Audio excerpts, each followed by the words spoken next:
While the defeat at Hoth had certainly set the Rebel Alliance back, the battle had the unintended consequence of springing the rebels into immediate action as their backs were up against the wall.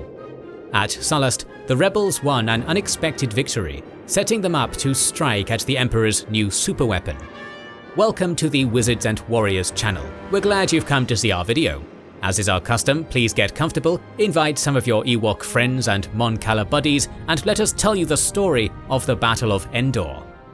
The allure of space is as much in the beauty of its stellar bodies as it is in adventure, so capture this beauty with our sponsor Mova Globes, decorative globes with a unique twist.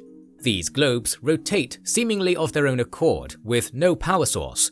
That's because they absorb solar energy from the room's ambient light to power a magnetic rotation system hidden inside, meaning you get a dynamic rotating globe with no fuss whatsoever. If it seems a little too good, that's just because it's a newly developed technology with an ultra-low friction motor and something called microvolume fluid levitation. Basically, Mova Globes just work on their own, and look good doing it. Their outer space collection has loads of astronomically good designs straight from NASA and the JPL, including of course the old classic, Earth. And there are even a few things that aren't planets, with over 40 designs in all. Whatever you choose, Mova Globes make for a great decoration and a cool gift for the person who has everything, or anyone who wants batteries and cords out of their life. Get 10% off a 6 or 8.5 inch Mova Globe by using our code WIZARDSANDWARRIORS at movaglobes.com. With the crack that the 61st had made into the Imperial armor, the Rebel Alliance was invigorated to strike at their foe once again. Their series of defeats had not made them abandon the cause, far from it. Vader's relentless pursuit and brutality in stamping them out could only ever serve to enrage them, and the 61st had given them hope again. But before they could strike, they would have to reunite. This was not easy to do, as many rebel groups had reservations about such a maneuver, worried that the ambush at Mako-ta might be repeated. But nevertheless, they had all put their reservations aside, as Sullust had given the Alliance a high to ride on, and it was a do-or-die moment. To this end, the rebels held an emergency conference at Zatiga in 4 ABY, during which the nature of their strategy was about to change. Alliance intelligence had discovered the Imperials were building yet another Death Star near the outer rim planet of Endor. Its targets were the worlds of Chandrila and Mon Cala, but it was largely incomplete and would take a while to be completed. That made it vulnerable, and the rebels knew this was the opportunity they had been waiting for.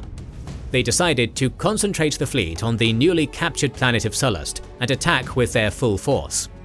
But to assemble without detection, they needed time and secrecy. To this end, they concocted Operation Yellow Moon and Operation Starlight. The latter was devised by the rebel cell known as the 4th Division to deal with their code encryption problems, as without reliable codes, the Imperials were able to intercept them and take out the scattered rebels one by one. The plan was to steal a droid from the Imperial Museum, specifically a Talker droid or Autonomous Translator Module Mark II. Droids of this type were not special in their own right, as most of them were scrapped long ago, but this one spoke Trawak, a reclusive language that had never before been cracked by linguists and had long died out. So the 4th Division sent their pathfinders to Coruscant, accompanied by Calrissian aboard the Falcon, and they were able to retrieve the droid, suffering only one casualty. Sending the codes was another challenge all unto itself, as the 4th Division was being hunted by Commander Zara and her formidable ship, the Tarkin's Will, and this is exactly who Starlight Squadron ran into while carrying the codes. They attempted to contact the 6th Division and give them the codes, but found only the debris floating around the planet, and realized it was a trap. It was too late to retreat, and a skirmish broke out between the squadron and the Star Destroyer. But Starlight Squadron, under the command of their ace Sharon Bay, was able to disable the ship's tractor beam and escape, albeit without their commander, whose ship was shot down. After this, Starlight Squadron went to Abdalis under the command of Luke Skywalker to deliver the code to the 11th Division, which included Mon Mothma and Admiral Akbar. But upon arriving, They found them grounded and being heavily bombarded by the Star Destroyer Ultima II under Admiral Kalexo, who was part of Zara's group hunting the rebels in this sector.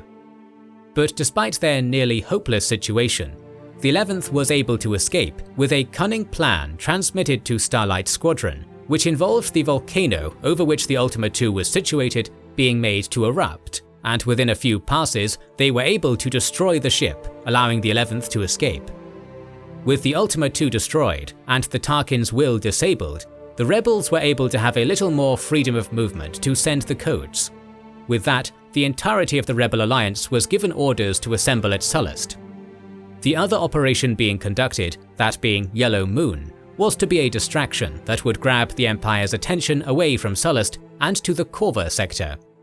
It was led by General Organa, who proposed the plan. She initially faced criticism as the loss of life she'd incur by using lightly encrypted codes would be high and new recruits would be killed. But Organa reminded them of Alderaan and the lives that were at stake should the new Death Star be allowed to be completed. Only after this, Mon Mothma gave the green light. The plan called for a series of missions to be conducted on Bastille, Cecid and Jeresh. During each, they would meet the resistance leaders on each world and place hypertransceivers that would generate transmission activity calling the rebels for a rendezvous over the planet Galan to conduct an unspecified operation. The plan worked, and the rebels were able to successfully distract the Empire in all 3 of the missions, but they were also being hunted by Captain Kione and her Imperial-class Star Destroyer Shield Maiden the whole way, and were nearly caught several times. Upon arriving over Galan, Leia ordered the ships to disperse. She knew Kione would not be far behind. She arrived soon, capturing Leia's ship and taking her and her crew aboard the Shield Maiden to interrogate them. But their stay was brief, thanks to the sacrifice of some of the members of Leia's team. They could disable the ship, kill Kione, and escape aboard an Imperial shuttle before the Shield Maiden exploded and another Star Destroyer came to the scene. With both operations conducted successfully, all they had to do now was wait for the fleet to be fully massed.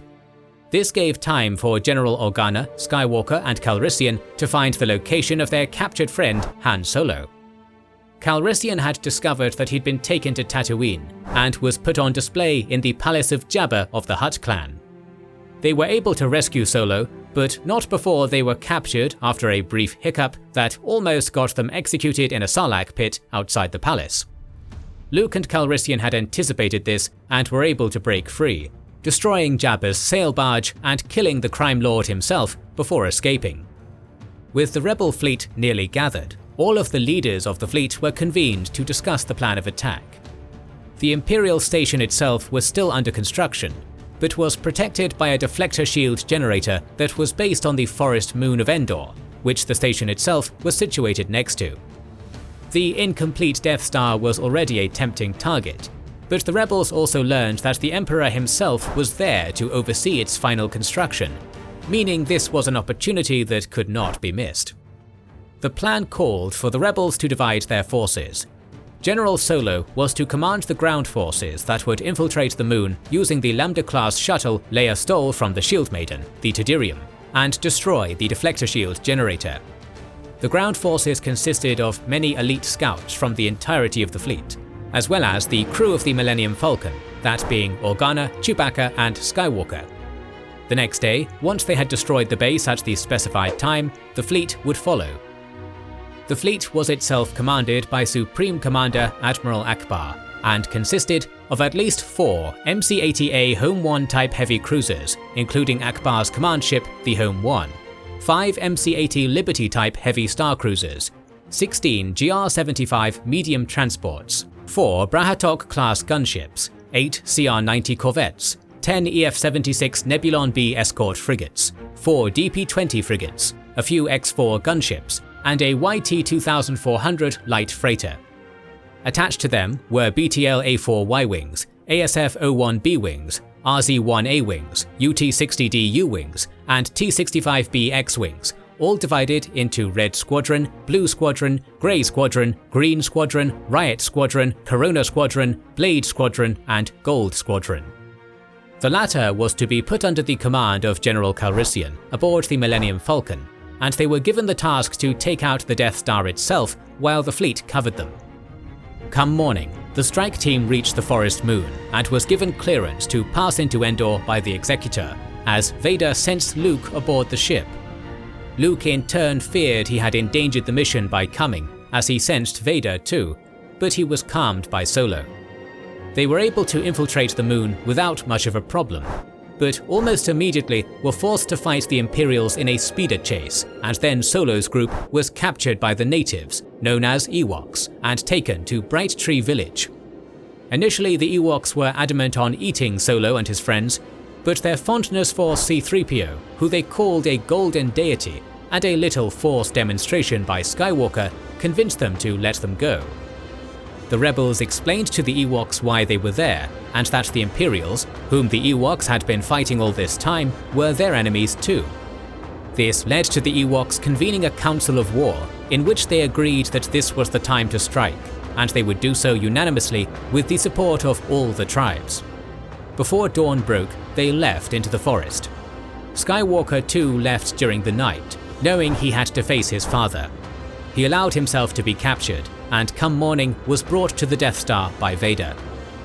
Meanwhile, Solo's team departed the village with their gear and the supplies given to them by the Ewoks, and linked up with their remaining squads, making their way to the generator.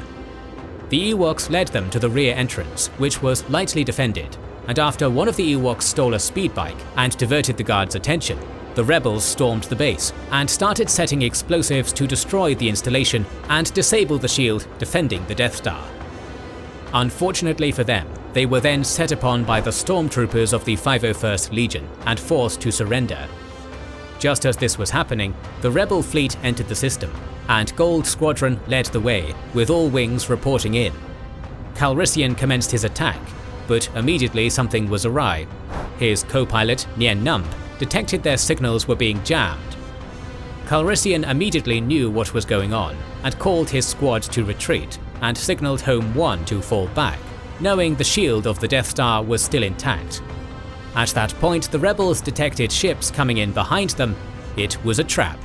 The rebels were pinned in with the Death Star on one side and the massive Imperial fleet that had hidden behind the moon, led by Death Squadron's flagship, the Executor, accompanied by 30 Star Destroyers, as well as several interdictor ships who activated their gravity wells upon arriving to close hyperspace for the rebels.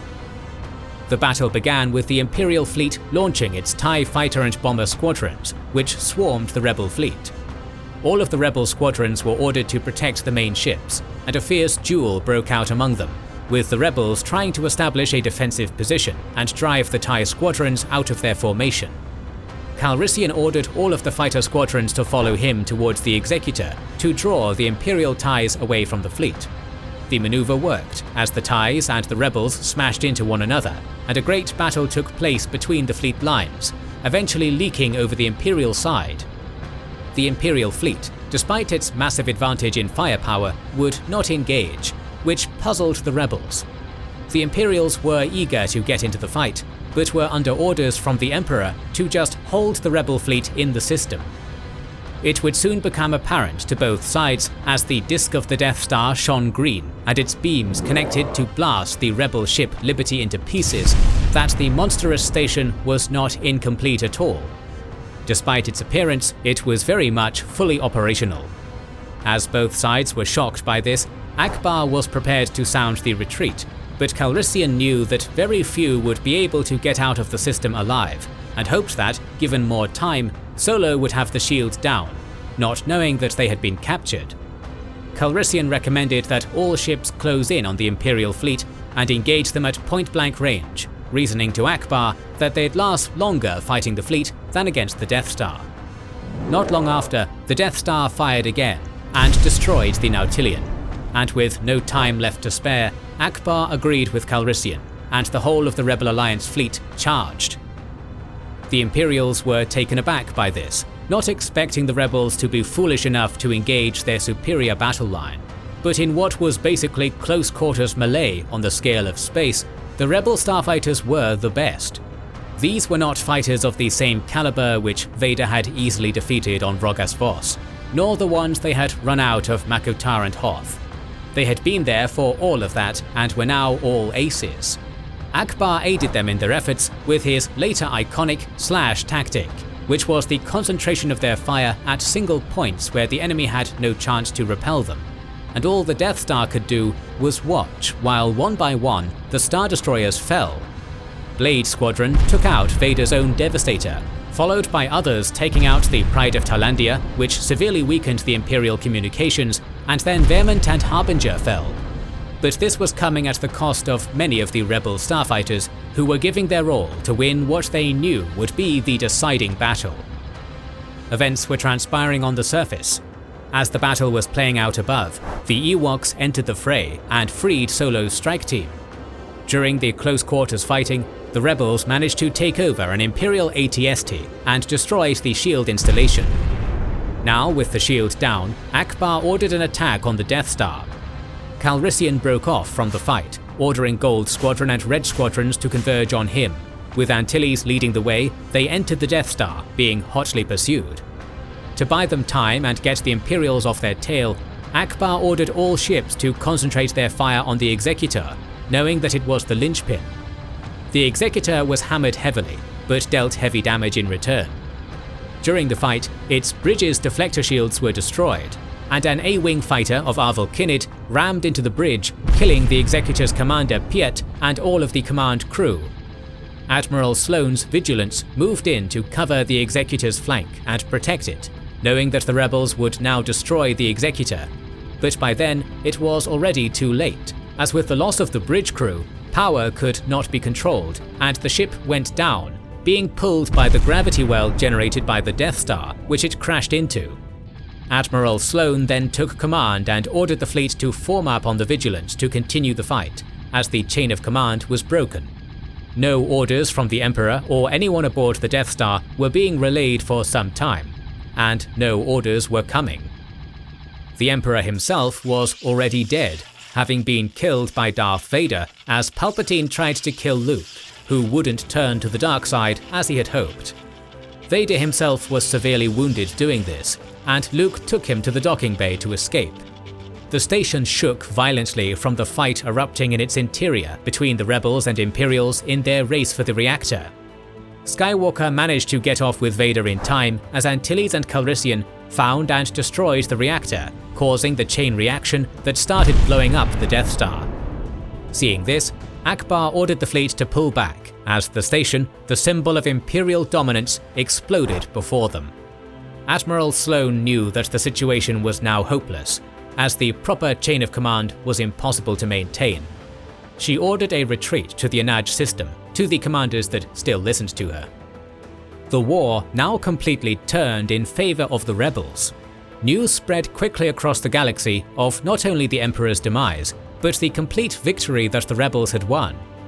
The rebels had lost more ships, but with the destruction of the Executor, the Death Star, and the deaths of Piet, Palpatine, and Darth Vader, the command structure of the Empire was broken. While many of the Moffs and governors now jostled for power, the Rebel Alliance would rise up as the New Republic, and they would be greeted enthusiastically by the worlds that now joined in the celebration of the New Age. Still, although the war had turned dramatically, it was not over yet. Our next video in this series will be on Operation Cinder, as the Empire will strike back once again, and we're planning to cover the battles of many other fantasy, sci-fi, and space opera universes, so make sure you subscribe and press the bell button. Please consider liking and sharing, as it helps immensely, and don't forget to comment. We'll try to read and respond to every comment, as we want to know what you think about this video and which videos you hope to see in the future.